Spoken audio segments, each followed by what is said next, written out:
네, 정치권 관심 뉴스 짚어보겠습니다. 오늘은 진수희 전 새누리당 의원, 박창환 장한대 특임 교수 두 분 모셨습니다. 안녕하세요. 네, 안녕하세요. 어서 오세요.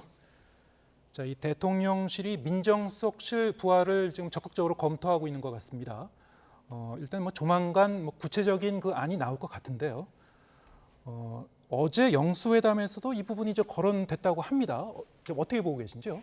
그러니까 대통령께서 그 말씀을 먼저 꺼내셨다고 하더라고요. 그러니까 일을 하다 보니 이 민심 동향에 대한 파악이라든지 정책과 관련한 정보 파악이 좀 미흡하다 싶은 생각이 들어서 그 전에 김대중 전 대통령께서도 민정수석실 없앴다가 다시 부활시킨 적이 있는데 그렇게 하셨던 게 이해가 간다 이렇게 말씀하시면서 그 기능 부활을 이야기를 하셨다는데 근데 명칭은 민정수석실이 아닌 것 같아요.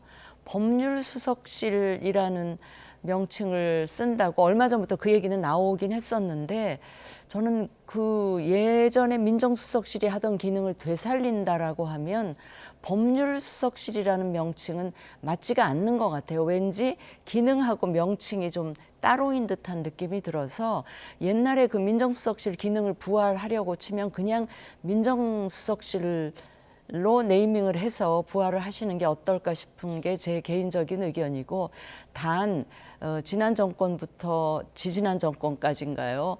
그 계속 민정수석실이 권력기관, 사정기관을 장악하고 통제한다라는 그런 그 굉장히 부정적인 인식이 있었는데 그런 부분을 이제 다시 안 되도록 잘 자제시키면서 예컨대 이제 이 민심 동향 파악, 민정, 그다음에 법무, 공직기강 이 본연의 역할을 하도록 하는 게 어떻겠나 싶어서 저는 법률수석실이라는 이름으로 부활을 하면 또 이제 야당 쪽에서 또 막 오해를 하면서 또 비판이나 이제 문제 지적 같은 게 나올 수 있어서 뭐 그냥 민정수석실로 부활하면 좋겠다는 게 제 생각이고요. 거기에 더불어서 계속 얘기만 되고 그러니까 현실로 옮겨지지 않은 그 특별감찰관실 있잖아요. 그것도 이번 기회에 좀 만들면 좋겠고 민정수석실을 부활하면서 법무부로 가져갔던 인사검증 기능도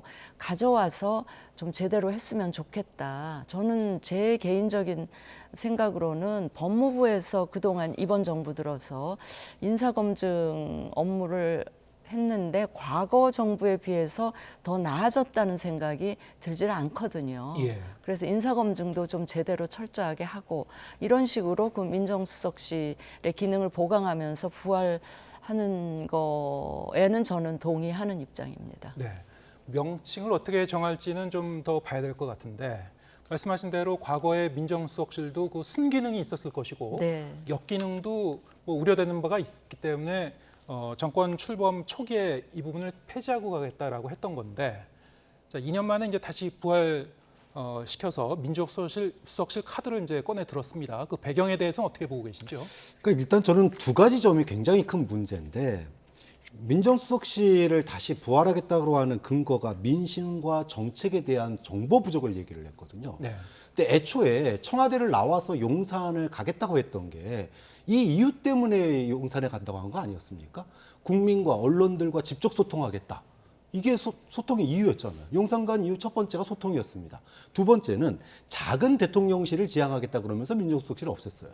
작은 대통령실은 내각 중심으로 하겠다는 겁니다. 현장에 목소리가 있으니까. 그런데 지금 현장 중심으로 내각 중심으로 했고 그다음에 기자들과 소통했으면 어떻게 민심과 정책에 대한 정보 부족의 이해가 나올 수가 있냐는 거죠. 만약에 민정수석실을 얘기하려면 총체적으로 용산 이전의 취지가 실패했다라고 하는 걸 인정해야 돼요. 청와대로 다시 돌아가던가. 이런 부분이 하나 있는 거예요. 두 번째는 민정수석 그러면은 뭐 권력기관의 컨트롤 타워, 사정기관 컨트롤 타워라고 하는 측면도 있지만 또 하나는 대통령 가족의 소위 사정기관 역할을 했습니다. 예. 굉장히 중요한 역할이었어요. 이 부분이. 그런데 지금 윤석열 대통령 가족들 중에 장모는 감옥에 있고 부인에 대한 지금 특검 논의가 지금 한참 되고 있고 또 앞으로도 지금 여러 가지 특검들이 지금 줄줄이 대통령실과 관련된 특검들도 지금 예고가 돼 있는 상황입니다. 자, 그러면 이제 와서 민정수석 만들면 그럼 이제까지 벌어진 일들에 대해서는 어떻게 할 건지에 대해서 분명하게 먼저 입장을 밝히고 국민들에게 입장을 먼저 밝히고 민정수석을 만드는 게 맞아요. 야당 대표 만나가지고 야당 대표에게 일하다 보니까 정보가 좀 부족하네요. 그러면서 그냥 두루뭉실 민정수석 만들 일이 아니라는 거예요. 대통령 가족 문제에 대해서 특검에 대해서 입장을 분명하게 밝히고 그다음에 민정수석 만든다면 예. 그 부분은 야당도 어느 정도 이해할 수 있는 부분이 될 수가 있다는 겁니다. 네. 제 얘기를 듣고 보니까 과거에 민정수석실이 하던 일이 참 많습니다. 기능이. 공직비리 감시 그리고 뭐 네. 사정을 총괄하는 뭐 기능도 있었다고 하고요. 여론을 파악하는 기능, 인사검증 그리고 말씀하신 대통령 친인척과 관련된 사안을 이제 담당하는 부분 여러 가지가 있는데 지금 말씀하신 대로 그러면은 특별감찰관을 부활하는 그 부분에 대해서는 뭐 이렇다 할 진척이 없는 상황에서 민정수석실만 다시 만들어내면은 이게 사실은 같이 가야 되는 거 아니냐 이런 게 문제 제기가 나올 수 있고요. 또 하나는 민심을 제대로 청취하자. 그거는 이제 정권 출범 초기에는 시민사회 수석실을 통해서 하겠다는 취지였거든요. 네. 다른 채널을 통해서는 할 수 없는 것인지 이 부분도 궁금하고 자 종합적으로 어떻게 보고 계십니까? 그 이제 시민사회 수석실은 뭐 이전 정부에도 없었던 거는 아니고요. 이전 정부에서는 기능을 조금 협소하게 가져갔는지는 모르겠습니다. 주로 이제 바깥에 시민 단체와의 어떤 그 소통, 그 접점을 찾기 위한 그런 기능 정도로 시민사회 수석실을 두었는지 그거는 제가 모르겠는데 일단 박 교수님 그런 여러 가지 문제 지적에는 제가 부분적으로 동의를 하고요. 일단 그 민정수석실은 이야기가 지금 나온 거고 근데 예. 그 얘기 나오기 전에 얼마 전에 법률수석실 얘기는 미리 나왔었어요. 지금 이재명 대표 만나서 처음 이 이야기를 하신 건 아니고 예. 얼마 전부터 법률수석실 이야기가 나오는 걸 보면서 대통령께서 이 부분에 굉장히 뭔가 이 문제 뭔가 바꿔야 되겠다라는 문제 의식을 많이 갖고 계시는구나 하는 거는 뭐 국민들께 전달이 됐을 것 같고 그다음에 특별감찰관실하고 제2부속실 설치하고 관련해서는 그건 또 몇 달 전부터 나오던 얘기고 특히 특별감찰관실에 관해서는 국회에서 합의해주면 하겠다. 뭐 이렇게 말씀을 하셨으니까 어제 이제 이재명 대표와 대통령 간의 회담 이후에 이제 만약에 대통령실에서 이런 일을 추진한다 하면 이제 야당 쪽에서도 뭔가 대응이 있을 거 아니겠습니까? 네. 이것과 더불어서 특별감찰관실은 어떻게 할 건지 이러면서 이제 논의가 계속 진행이 되다 보면 민정수석실로 가면서 동시에 특별감찰관실을 별도로 만들지 아니면 민정수석실의 한 그 기구로서 이 특별히 친인척이나 이 가족들 이 비리 관련해서 커버를 할지 그런 건 이제 앞으로 계속 논의가 되지 않겠습니까? 네. 민정수석실을 설치하게 되면은 대통령실에서 그리고 대통령 본인이 이 현장의 목소리를 그 민심을 좀 더 효과적으로 청취할 수 있게 되는 겁니까? 어떻게 보십니까? 저는 이게 옥상옥 아니냐라는 거예요. 사실은 직책이 없어서 어떤 국민들의 여론이 제대로 전달이 안 됐을까? 저는 직책의 문제가 아니라 사람의 문제 아니냐. 지난 2년 동안 윤석열 정부 하면 떠오르는 게 당대표 쫓아낸 거예요. 그 쓴소리하는 정치인들 여권 내에 뭐 유승민 의원이라든지 쓴소리하는 의원들 계속 소위 말해서 속간내기 한 거 아닙니까? 이게 가장 대표적인 사례로 좀 꼽히는데 누가 그거 보면서 대통령에게 쓴소리를 합니까? 쓴소리하는 사람은 당대표에서도 쫓아내고 또는 뭐 도지사도 못 나가게 하고 뭐 이런 식으로 계속 밀어내는데 결국은 지금 용산 내에 국민의 목소리를 제대로 전달 못하는 것은 그것은 민정수석실이 없었기 때문이 아니라 그 사람의 문제, 대통령에게 그 쓴소리나 국민 여론을 제대로 전달하지 않았던 그런 용산의 그런 분위기를 만든 대통령, 이게 핵심인 거지. 어떻게 민정수석실 만든다고 그 정보가 제대로 가겠습니까? 그런 점에서 왜 시민사회수석실이 제대로 역할을 못했냐? 그거는 뭐 그만한 역할이나 룰이 제대로 부여가 안 됐을 수도 있겠지만 저는 그런 제도의 측면보다는 어떤 특정한 지지층의 목소리만 전달했던 그런 청와대 비서진들의 인적 구성이나 또 쓴소리를 하면 안 되는 분위기, 그 분위기의 중심에 있는 대통령이 그런 분위기를 바꿔주는 게 우선 아니냐 이런 얘기가 나올 수밖에 없는 겁니다. 근데 저는요 시민사회 수석실이라는 게 과거 정부에서도 네. 민정수석실 있으면서 시민사회 수석실이 같이 있었던 정부들이 여럿 있거든요. 그러니까 꼭 그 민정수석실을 시민사회수석실이 대체하겠다 이런 거는 아니었던 것 같고, 어제 대통령께서 말씀하신 이제 민정수석실이 필요하다라고 말씀을 하시면서 민심동향 정책정보는 사실은 그냥 하신 말씀이고, 과거 민정수석실이 했었던 그런 기능을 오롯이 담당할 뭔가가 필요하겠구나 하는 걸 절실히 느끼신 것 같아요. 그런데 이제 표현을 이렇게 하신 게 아닌가 싶고, 우리 박 교수님 말씀하신 것처럼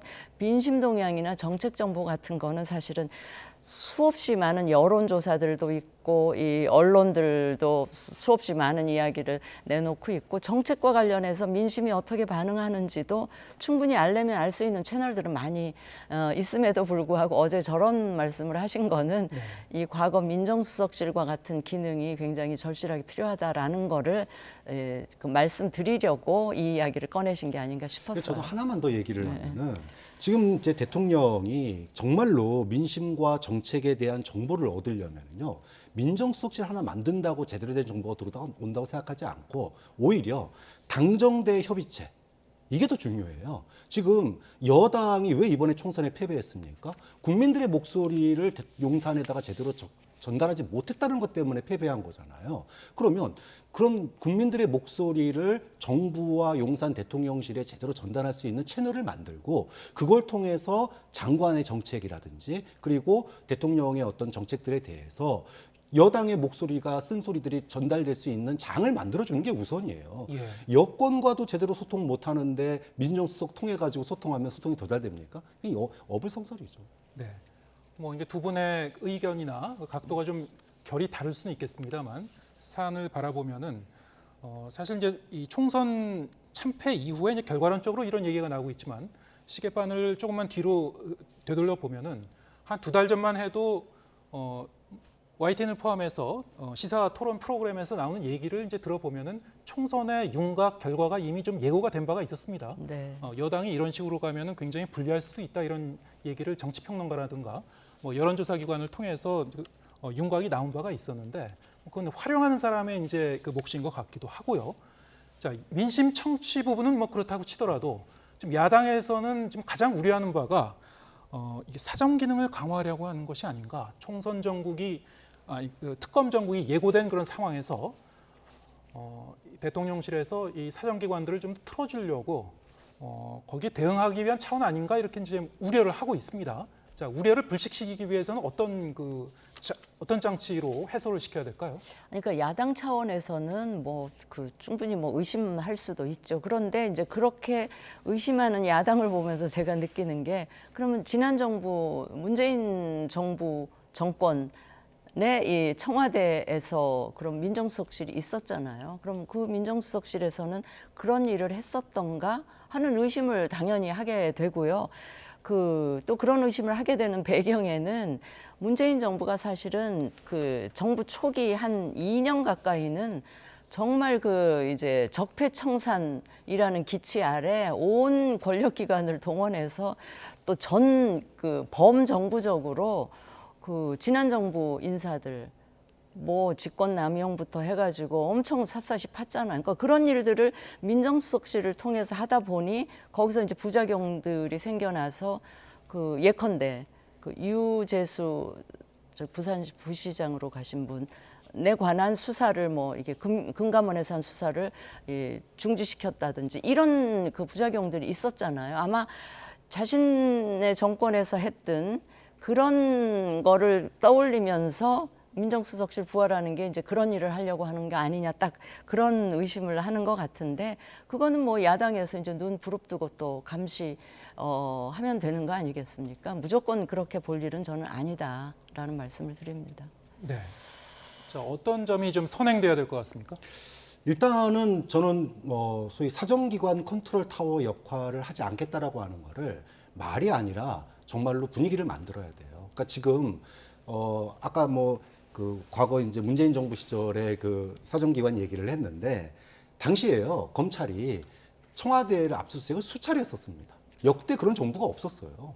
그러면 사정 컨트롤 기관을 꽉 잡고 있었으면 청와대에 대한 압수수색이 그렇게 진행될 수 있었겠습니까? 좀 그런 점에서 지금 현재 김건희 여사나 소위 성역을 두고 수사를 하거나 또는 공수처가 제대로 된 수사를 못하게 하는 분위기, 이런 분위기들이 먼저 조금 풀려야 돼요. 이런 분위기가 풀리고 내가 분명하게 약속했던 대로 사전 컨트롤 기관의 역할을 하지 않겠다라고 하는 거를 내 가족에 대해서도 수사해라. 이런 분위기를 만들어야지 정말 윤석열 대통령은 사정기관에 대한 컨트롤 타워 역할을 안 하는구나, 이런 얘기가 나오는 거고, 그리고 소통의 문제는 그게 어떤 특정 소수 몇 명 있는 기구를 통해서 민심이 전달된다는 것도 사실 웃기지 않습니까? 그럼 여당의 목소리, 야당의 목소리가 반영될 수 있는 뭐 여야정 협의체 같은 거, 이런 걸 통해서 받는 게 지금 여소야대 국면에서 훨씬 더 효율적이거든요. 좀 그런 점에서 본인에게 필요한 어떤 뭐 특별한 사유가 있는 거라면 모르겠지만,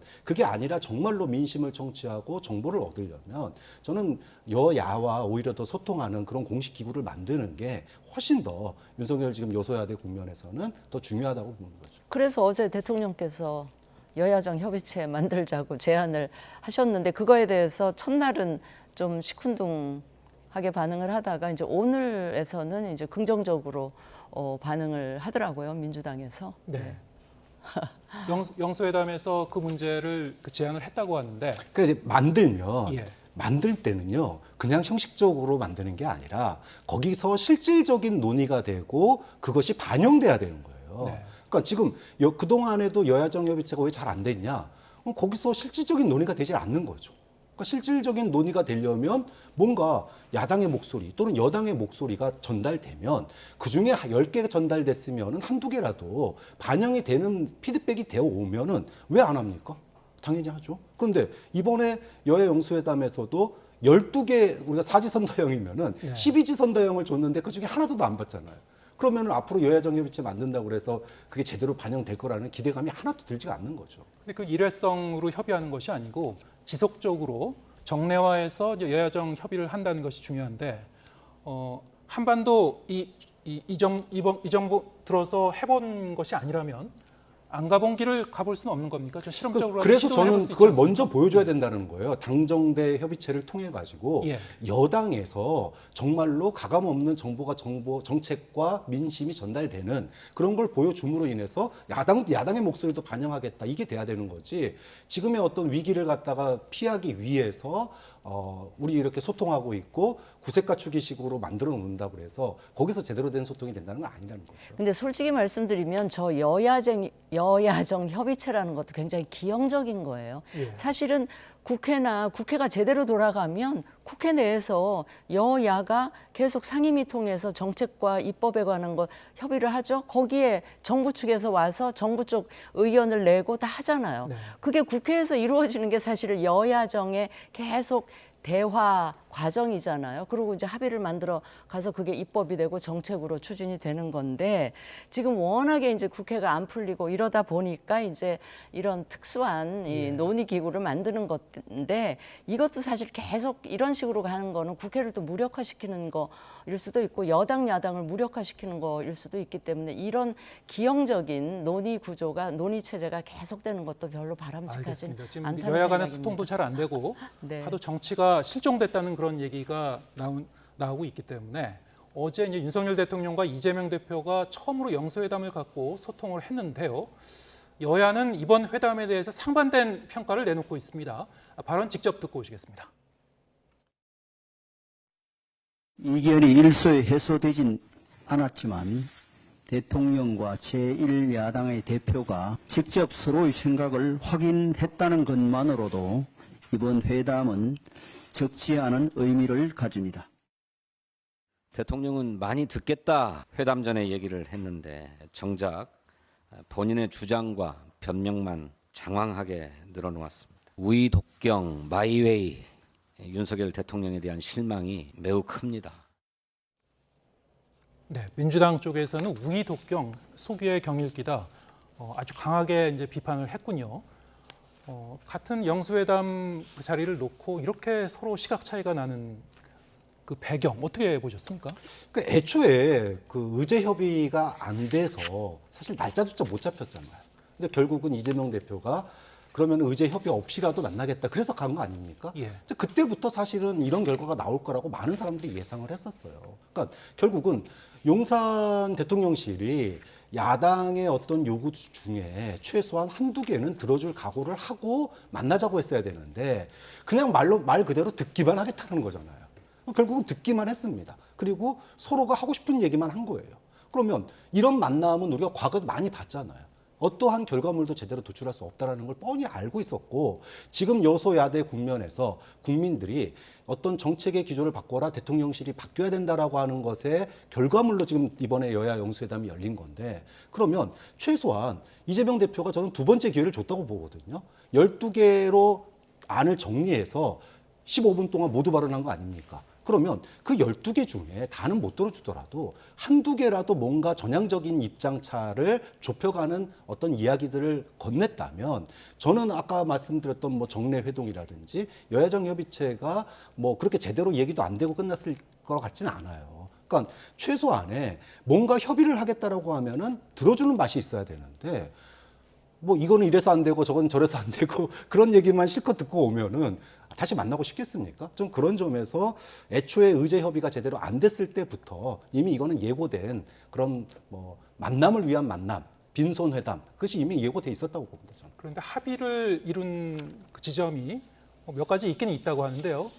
뭐 아직 구체적으로 어떤 그 합의문이 나온 건 아니지만은 의료 개혁에 대해서는 양측이 어느 정도 공감대를 이뤘다. 자, 그러면은 지금 의정 갈등이 뭐 계속 좀 심화 상태로 가고 있는데 민주당까지 들어와서 국회 차원에서 이 의료 개혁 그리고 의대 정원 증원 문제라든가 여러 가지 이 문제점에 대해서 좀 해법을 찾아간다면은 정치적인 어떤 동력을 좀 찾을 수 있을 거라고 보십니까? 근데요, 그 부분은 그 사실은 그 12개 넘는 그 의제를 한꺼번에 주고받고 하는 과정에서 어떤 한 주제에 관해서 합의까지 이르기에는 아주 부족한 시간이었잖아요. 그러니까 의정 갈등 관련한 것만 해도 그냥 정원이 지금보다는 늘어나야 된다는 거기에만 이제 공감을 한 거지 늘리는 방식이나 이런 거에 대해서는 구체적인 논의를 할 수가 없는 상황이었기 때문에 그걸 합의라고 표현할 수는 저는 없을 것 같고요. 그러니까 오늘에서 나오는 얘기는 이제 공론화위원회 같은 걸 만들어서 한번 협의를 해보자 이 정도였는데 그걸 마치 그냥 막 합의된 것처럼 발표를 하는 게 좀 못마땅하다라는 반응이 또 민주당에서 나왔잖아요. 근데 어제 그 회담을 놓고 양당의 평가가 이렇게 다른 거는 사실 여당은 완전히 그 회담에서 배제된 상태였잖아요. 그런 이제 배제된 여당의 입장에서는 어쨌든 21대 국회 이제 5월 국회가 한번 남아 있잖아요.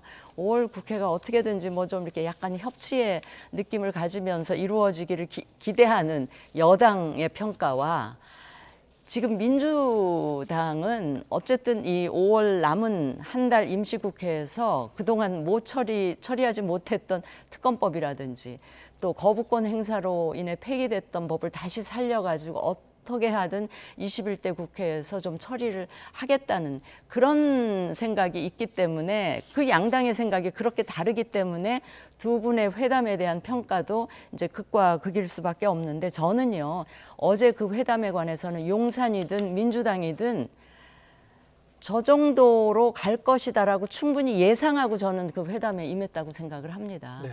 예, 그러니까 그냥 예상한 대로 이루어진 거예요. 근데 그 가운데 여당만 어떻게든지 좀 협치의 물꼬를 터서 5월 국회가 좀 여당이 원하는 그 정도 수준으로 마무리됐으면 좋겠다라는 희망사항을 가지고 이제 그래도 그 정도면 괜찮은 거 아니냐 이 정도 긍정적인 평가를 한 것 같습니다. 예.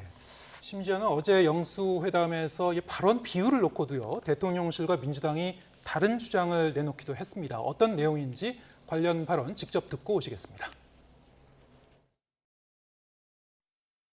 대통령께서 뭐 모든 사안들마다 막 여러 얘기들을 섞어가면서 네. 막 주변 얘기, 곁가지 얘기까지 이를테면 종횡무진식의 얘기가 계속 됐어요. 하나 문제 제기하면 이제 대통령이 그동안에 있었던 얘기를 쭉 하다 보니까 비공개 회의에서 시간이 대통령께서 한 85% 썼다고 하면 이재명 대표 한 15% 썼다. 이 대표께서 알려진 대로 이제 포용지 한 10장 분량의 말씀을 한 15분에 걸쳐서 하시는 바람에 그 이후 비공개 때는 제가 볼 때 한 7대3 정도는 된 것 같습니다. 네, 윤 대통령과 이 대표의 발언 비율이 85대 15다 아니면 7대 3이다. 글쎄요, 제가 듣기에는 뭐 그게 그거 같은데요. 뭐 본질적인 부분은 아닌 것 같은데 그만큼 양측의 어떤 그 온도 차이가 나는 부분이 분명히 있지 않았나 이런 생각이 듭니다. 어떻게 들으셨습니까? 네, 뭐 저도 7대 3이나 85대 15나 네. 뭐 큰 차이 못 느낍니다, 솔직히. 이제 용산 대통령실이나 여권의 반응은 이런 거잖아요. 앞에서 15분 동안 바바바바 12개 얘기하니까 그거 일일이 대답하다 보니 시간이 길어진 거다. 이렇게 이제 얘기를 하는데 사실은요, 우리가 대화라고 하는 게 길어질 때는 겉돌 때 아니면은 얘기가 잘 될 때 둘 중에 하나예요. 근데 지금 보면은 결국은 앞에서 12개 딱 얘기하니까 그거에 대해서 이건 이래서 안 되고 이건 이래서 안 되고 그거 하다가 지금 시간 다 갔다는 거 아닙니까, 결론은. 그럼 결국은 입장차만 확인한 거예요, 딱. 그것도 모르던 것도 아닙니다. 기존의 입장차만 되풀이한 겁니다. 근데 대화라는 게 지금 사실은 민주당 입장에서는 민생 문제를 포함해서 사실 12개라는 게 뭐 특검하고 그동안에 거부권 행사했던 것만 있는 게 아니에요. 거기 보면 민생 문제도 있고 심지어는 탄소 저감 뭐 발전 관련된 내용도 있어요. 그만큼 범위를 넓혀놨습니다. 그러면 최소한 그 중에서 한두 개 정도를 뭔가 이거는 제가 좀 뭔가 전향적으로 해볼 수 있겠네요라고 분위기를 먼저 만들면 네. 그다음에 안 되는 거는 그럼 다음에 만나서 2차 정례회의를 합시다. 이게 될 수 있는 건데 이건 이래서 안 되고 저건 저래서 안 되고 이렇게 하면은 그러면은 그 얘기는 알아들었으니까 그럼 다음 건 어떻습니까? 이렇게 되다 보니까 결국은 입장차만 부각되는 대화. 이런 대화는 사실은 생산적이지 못한 대화죠. 아니 근데 보세요. 원래 1시간 정도 차담회 하는 걸로 예정이 돼 있었잖아요. 그런데 이제 대통령실 쪽에서는 그냥 의제 정하지 말고 오셔가지고 하시고 싶은 얘기 다 하시면 제가 듣겠습니다. 이렇게 한 거 아닙니까? 그러면 이제 민주당 쪽에서 갈 때 말이죠. 생각을 해보세요. 1시간 예정됐는데 12개 의제를 공개 발언에서 다 쏟아내면 그거는 그 문제에 대해서 뭔가 답을 듣겠다는 생각으로 그렇게 하신 것 같지는 않아요. 답을 듣겠다는 게 그 희망사항이었다면 아무리 그냥 와서 아무 얘기나 하십시오 그랬다 하더라도 민주당 쪽에서 그 12개 중에 그래도 민생과 관련해서 혹은 이번 회기 중에 꼭 통과될 요런 한 서너 개 정도만 그 모두 발언에서 얘기를 했으면 비공개 때 대통령도 이재명 대표가 꺼낸 의제만 중심으로 얘기를 하셨겠지. 그 12개에 대해서 다 얘기를 하셨겠습니까? 그러니까 저는 민주당에서 올 때 이재명 대표가 선택과 집중을 해서 한 두세 개 정도만 갖고 와서 집중적으로 얘기를 하면 비공개 때 대통령도 그 의제 중심으로 얘기를 하셨지 않았을까 싶은 생각이 들어서 저렇게 된 데는 저는 민주당이 그 상황을 그렇게 만든 측면도 굉장히 크다. 저는 그렇게 봅니다. 그래서 의제협의를 하자고 그랬는데 의제협의가 안 됐잖아요. 예, 또 하나는 예. 정치를 하겠다라고 얘기했습니다. 정치를 하겠다라고 하는 것은 최소한의 공통분모를 찾는 거예요. 거기서부터 시작되는 겁니다. 그럼 저는 만약에 정말로 한두 개를 가져갔는데 최상병 특검이라든지 25만 원 민생지원금 그거 못 받아들이겠다 그러면은 최소한의 합의조차 이룰 수가 없어요. 그래서 12개라고 하는 거는 대통령에게 어떻게 보면은 이 중에서 공통점을 찾을 수 있는 또 한 번의 기회를 준 거라고 저는 마찬가지라고 보는 거예요. 좀 그런 점에서 정치를 하려면 차이점보다는 공통점을 찾는 노력이 좀 더 대통령실에 있었으면 어땠을까 하는 아쉬움이 든다는 거죠. 저는 어제 15분 그 모두 발언을 이재명 대표 하시는 걸 보면서 어떤 생각을 했냐면 민주당과 이재명 대표는 뭔가 대통령으로부터 원하는 답을 듣기 위해서 그 자리에 온 게 아니고 평소에 그냥 늘 민주당이 주장하던 거를 대통령 면전에서 내가 한번 하고 가겠다. 그것만 그 생각을 하고 온 거지 그 자리에서 뭔가 대통령의 긍정적인 답변이나 합의에 도달하기 위한 그 첫 단추라도 얻어내겠다라는 어떤 적극적인 의지 그런 거 전혀 없이 그냥 와서 대통령 면전에서 이 얘기 다 풀어놓고 가겠습니다. 그러면서 자기들 강성 지지자들한테 보여주기 위한 그게 원하는 수준이었지 않나 그런 의심도 제가 어제 굉장히 많이 들더라고요. 네. 자, 아무튼 그 대화의 시동은 건셈이기 때문에 네. 후속 그 대화, 후속 협의를 계속 이어갈 수 있을지 정진석 비서실장 같은 경우에는 윤 대통령에게 다음엔 두 분만 따로 만나시라고 했더니 고개를 끄덕끄덕했다고 얘기를 했는데 이번엔 독대는 없었습니다만 다음에 만날 때는 과연 두 사람이 양측이 이번과 비슷한 형식으로 이렇게 자리를 마련할 수 있을지, 그렇다면 또 그때는 좀 더 내밀한 그런 대화를 할 수 있을지 어떻게 보십니까? 저는 그건 뭐 대통령실에 달렸다고 봅니다. 특히나 이제 지금 5월 달에 예상되는 최상병 특검, 여기에 대해서 뭐 이거는 뭐 여당에서 반대한다고 그래서 민주당이 통과 안 시킬 건 아니잖아요. 야권 단독으로도 통과시킬 수 있기 때문에 여기에 대해서 대통령실이 전향적인 자세를 보여주느냐, 저는 이게 핵심일 거라고 봐요. 만약에 최상병 특검이나 이태원 특별법이나 또는 뭐 전세 사기 특별법이든 뭐든 여러 개가 올라갈 텐데 그 중에서 뭐 모조리 다 거부한다. 그러면은 다음 회담이 있을 수 있겠습니까? 그러니까 지금 이번에 영수회담도 마찬가지인 게 제발 대통령이시여 뭐 국정기조가 요만큼이라도 바뀐 거 제발 보여주세요. 이게 아니잖아요. 예. 국민들이 원하는 지금 변화의 폭은 이런 건데 이 중에 하나라도 보여달라는 겁니다. 이거를 갖다가 지금 대화에서 안 되니까 그러면 이제 앞으로 행동을 통해서 보여줘야 되는 거죠. 이런 변화가 안 보인다면 저는 영수회담 다시 열릴 가능성 별로 없다고 봅니다. 예. 저도 비슷한 생각이에요. 이게 어제 보니까요.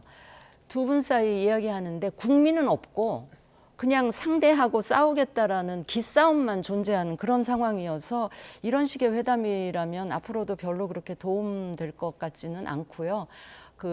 사실은 이런 탑다운 방식의 회담은 저는 이 삼권 분립 이 체제 속에서는 바람직하지 않다. 모든 거는 다 국회에서 원만한 협의를 통해서 해야지 여권의 대표 주자하고 야당의 대표하고 두 분이 만나서 모든 걸 해결하고 그러면 여야당 국회의원들은 왜 존재하는 것이며 국회라는 게 왜 있어야 되는지 그걸 다 무력화시키는 거기 때문에 저는 이런 식의 이 탑다운 방식의 소위 영수회담 이거는 굉장히 후진적인 정치 행위라고 생각을 합니다. 네. 그런데 영수회담에서 확인한 양측의 입장 차이, 국회에서도 그대로 계속 확인을 할 것 같습니다. 오늘부터 5월 임시국회가 시작이 됐지만 여야가 오늘도 본회의 일정을 확정하지 못했죠.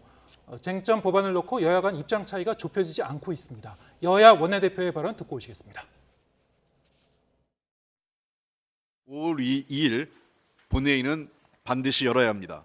그리고 5월 2일 본회의에 해병대 장병 순직 사건과 관련된 특검법과 전세 사기 특별법은 반드시 처리돼야 합니다.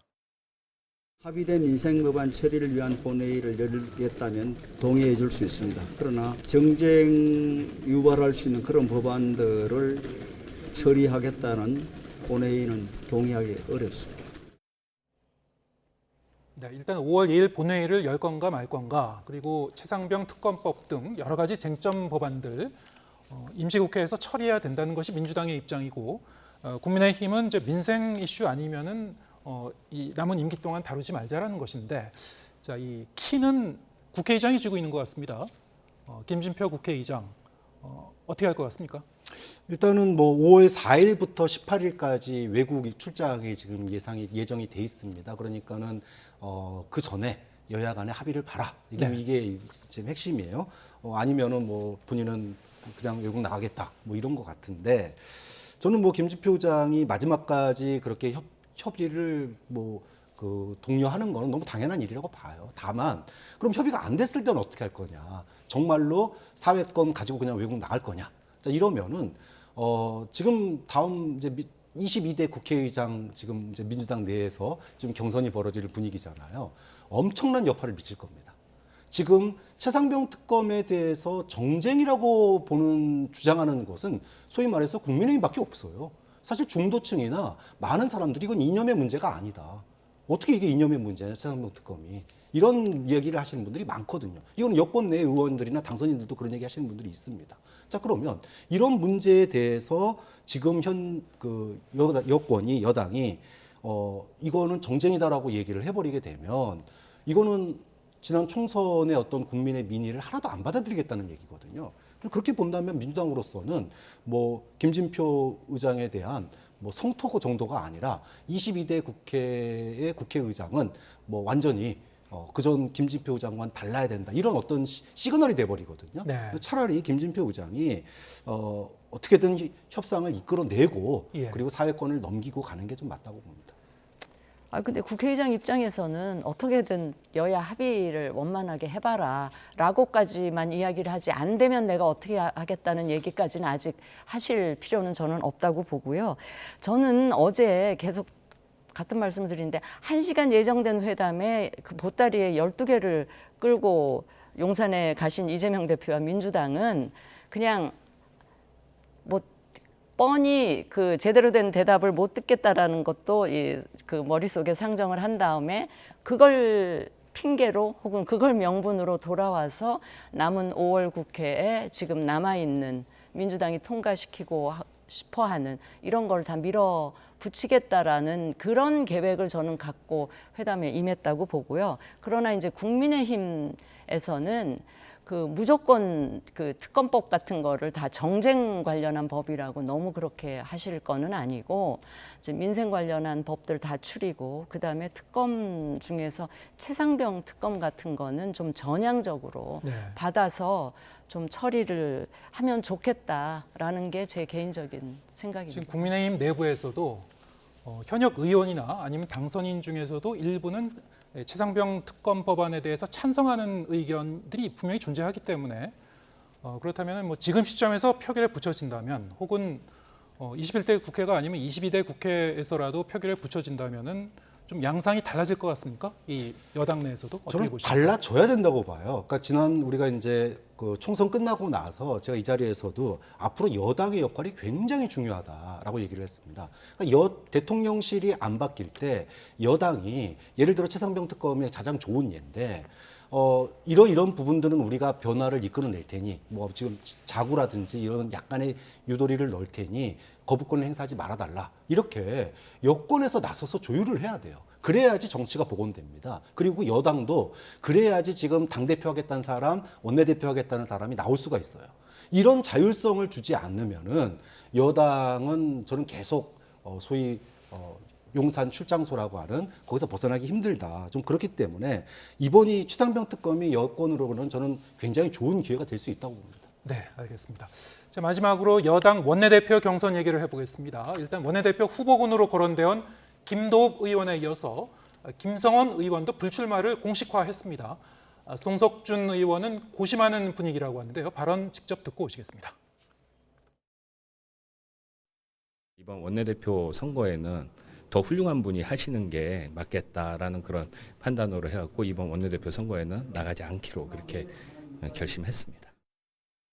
아직은 뭐 제가 뭐라고 입장을 밝힐 상황은 아닌데요. 어렵게 살아남은 저도 우리 당의 새로운 홍골 탈퇴를 위해서 뭔가 역할을 할 수만 있다면 무엇이든지 해보겠다는 각오를 갖고 있습니다. 네, 애초에는 내일이 후보 등록일이었는데 경선 날짜를 좀 미루게 됐습니다. 네. 아무도 선뜻 나오려고 하지 않는 분위기.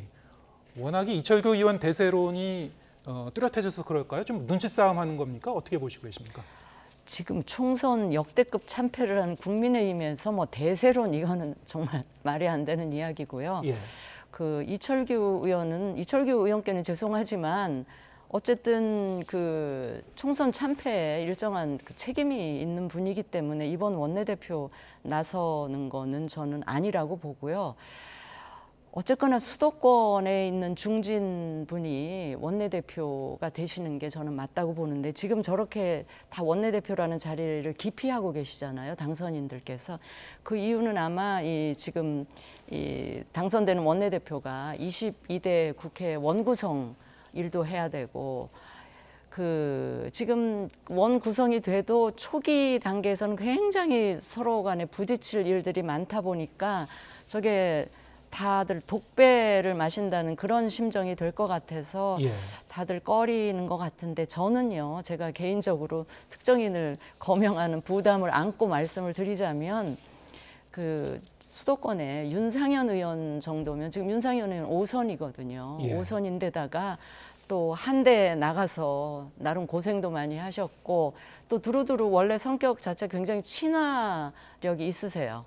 그래서 야당 의원들하고도 관계가 또 있고 하니까 윤상현 의원께서는 지금 아마 당 대표를 염두에 두고 계신 것 같지만 지금 당이 절체절명의 위기 상황이기 때문에 그리고 수도권에 대한 위기 의식이 누구보다도 강하게 이제 갖고 계시기 때문에 윤상현 의원이 좀 당을 위해서 희생하신다는 이런 생각으로 좀 원내대표를 맡아 주셨으면 좋겠다. 그래서 윤상현 의원 정도가 원내대표를 맡으시면 예. 지금 비대위 한 2달짜리 비대위에 지금 황우여 고문께서 비대위원장을 어렵사리 수락을 하셨는데 그 비대위에도 또 영향을 윤상현 의원께서 미치시면 윤상현 의원이 굉장히 당의 개혁이나 혁신 의지도 강하기 때문에 예.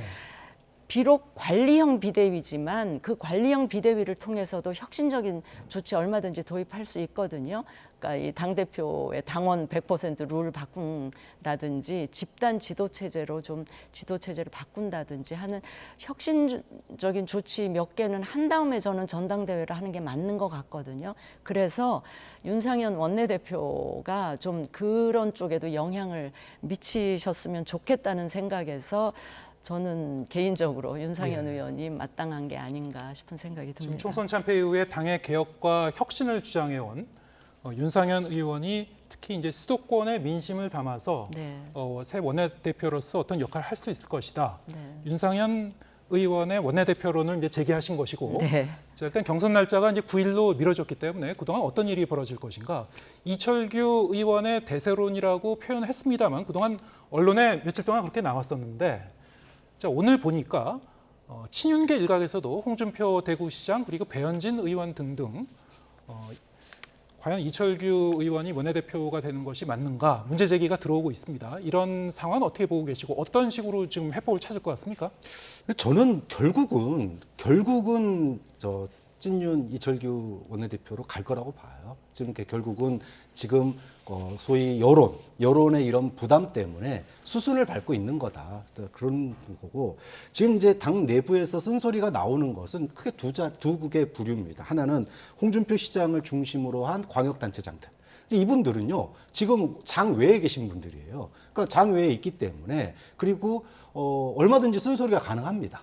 장 외에 있고 원내대표 격설에 직접 뛰어들지 않기 때문에. 그리고 대통령과의 어떤 갈등을 피하면서도 당을 때릴 수 있는 거거든요. 그리고 또한 배현진 의원은 수도권 당선인이잖아요. 그러니까 수도권 의원들은 지금 현재 국민의힘의 변화가 없다면 다음에는 더 힘들 거다라고 예상을 하고 있잖아요. 그렇기 때문에 지금 이철규 체제에 대한 우려. 근데 이거는 이분들뿐만 아니라 친윤 의원들도 같은 생각이 있을 거예요. 근데 그렇다고 해서 비윤으로 갈 수 있느냐? 지금 비윤을 가자니까 예를 들어 야당과 협의를 해도 다시 돌아와가지고 의원총회에서 이 100명 가까운 친윤 영남 의원들을 또 설득해야 되잖아요. 예. 이게 굉장히 힘든 일이거든요. 쉽지 않은 일입니다. 영남 의원들이 더 이상 친윤일지 아닐지는 두고 봐야 됩니다. 예, 알겠습니다. 배현진 의원이 문제 제기를 한 이유도 수도권 출신으로서 수도권 민심을 좀 반영한 것이다. 이런 해석이시군요. 알겠습니다. 오늘 말씀 여기까지 듣겠습니다. 진수희 전 새누리당 의원, 박창환 장안대 특임 교수 두 분과 함께했습니다. 고맙습니다.